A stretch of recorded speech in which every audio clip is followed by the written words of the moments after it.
And we're continuing with this, the final section of the strange case of Dr. Jekyll and Mr. Hyde. It is called Henry Jekyll's Full Statement of the Case. What we've learned so far is that Henry Jekyll wanted to separate good from evil, and all that he was able to do was make an evil version of himself to compare with the normal version of himself. And from there we will pick up. Even at that time, I had not conquered my aversions to the dryness of a life study. I would still be merrily disposed at times, and as my pleasures were, to say the least, undignified, and I was not only well known and highly considered, but growing toward the elderly man, this incoherency of my life was daily growing more unwelcome. It was on this side that my new power tempted me, until I fell in slavery. I had but to drink a cup to doff at once the body of the noted professor, and to assume, like a thick cloak, that of Edward Hyde. I smiled at the notion. It seemed to me at the time to be humorous, and I made my preparations with the most studious care. I took and furnished that house in Soho, to which Hyde was tracked by the police, and engaged as a housekeeper a creature whom I knew well to be silent and unscrupulous. On the other side, I announced to my servants that a Mr. Hyde, whom I described, was to have full liberty and power over my house in the square, and to parry mishaps. I even called and made myself a familiar object to my second character. I next drew up that will to which you so much objected, so that if anything befell me in the person of Dr. Jekyll, I could enter that on Edward Hyde without pecuniary loss, and thus fortified, as I supposed, on every side, I began to profit by the strange immunities of my position. Men have before hired bravos to transact their crimes, where their own person and reputation sat under shelter. I was the first that ever did so for his pleasure. I was the first that could plod in the public eye with a load of genial respectability, and in a moment, like a schoolboy, strip off these lendings and spring headlong into the sea of liberty. But for me, in my impenetrable mantle, the safety was complete. Think of it, I did not even exist. Let me but escape into my laboratory door. Give me but a second or two to mix and swallow the draught that I had always standing ready, and whatever he had done, Edward Hyde would pass away like the stain of breath upon a mirror, and there in his stead, quietly at home, trimming the midnight lamp in his study, a man who could afford to laugh at suspicion would be Henry Jekyll. The pleasures which I made haste to seek in my disguise were, as I have said, undignified. I would scarce use a harder term, but in the hands of Edward Hyde they soon began to turn toward the monstrous.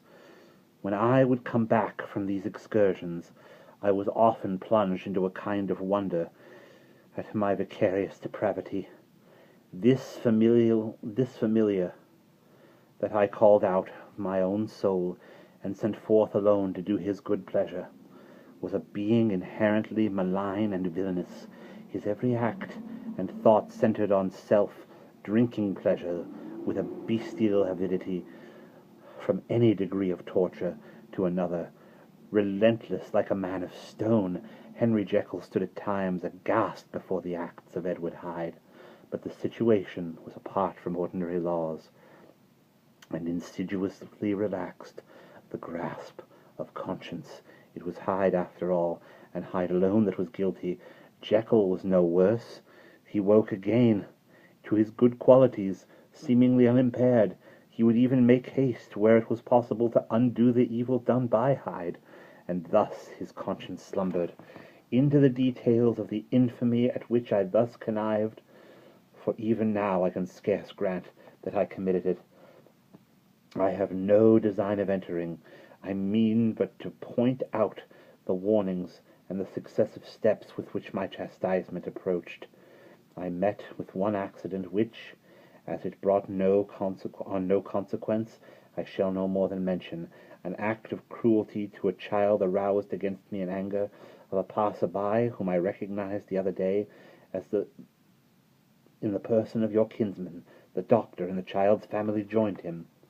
There were moments when I feared for my life, and at last, in order to pacify their too just resentment, Edward Hyde had to bring them to the door and pay them in a check drawn in the name of Henry Jekyll, but this danger was easily eliminated from the future by opening an account at another bank in the name of Edward Hyde himself, and when, by sloping my own hand backward, I had supplied my double with a signature, I thought I sat beyond the reach of fate. Some 2 months before the murder of Sir Danvers, I had been out for one of my adventures, had returned at a late hour, and woke the next day in bed with somewhat odd sensations.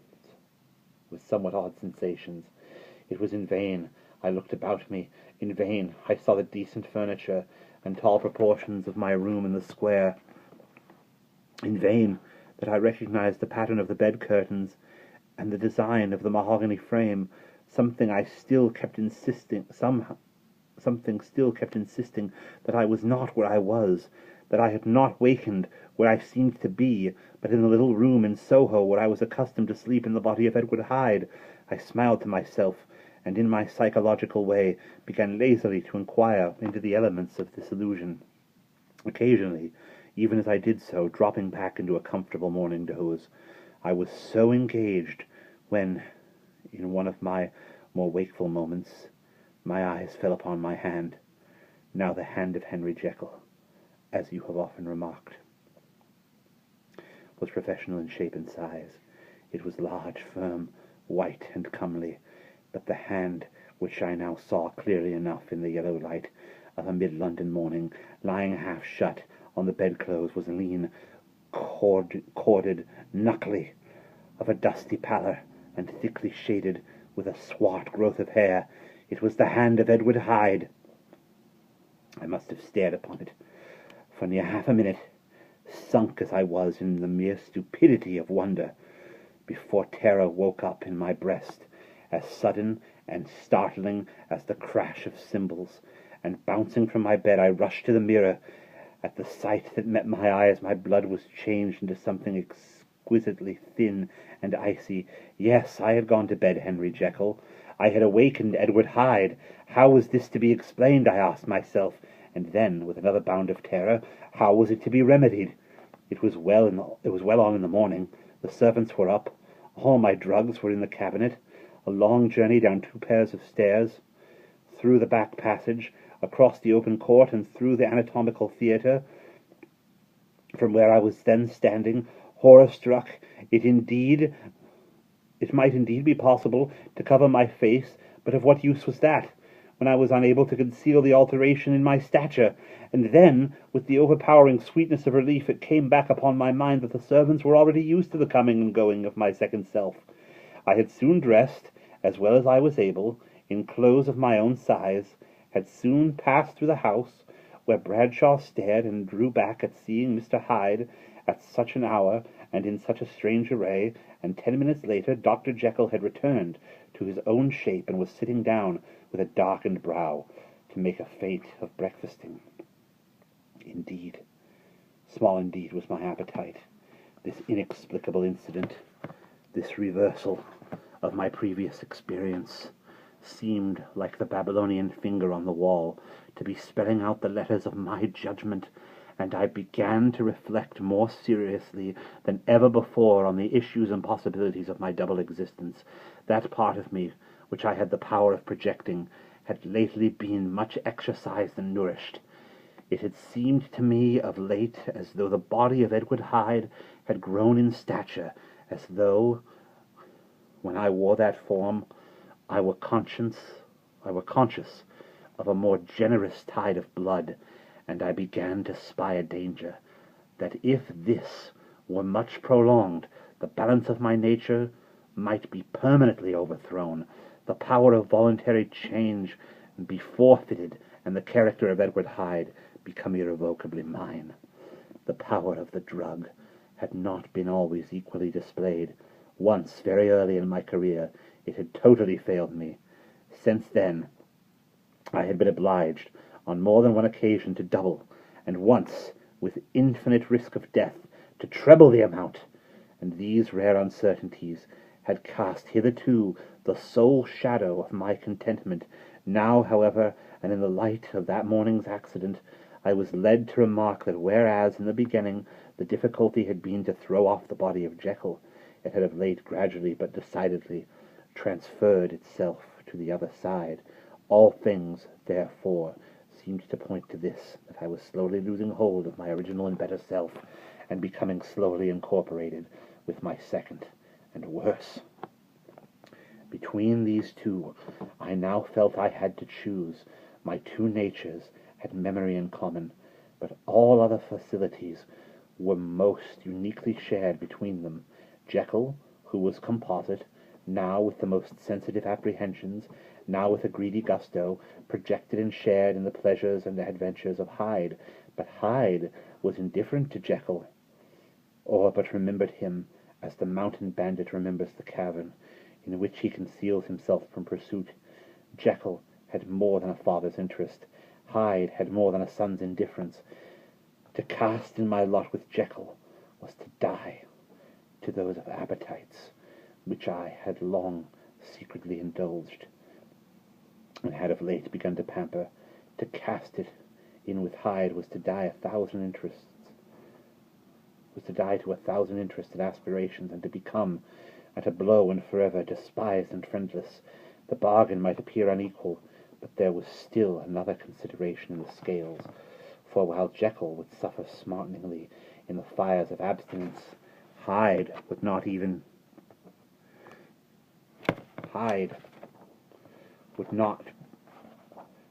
be not even conscious of all that he had lost. Strange as my circumstances were, the terms of this debate are as old and commonplace as man.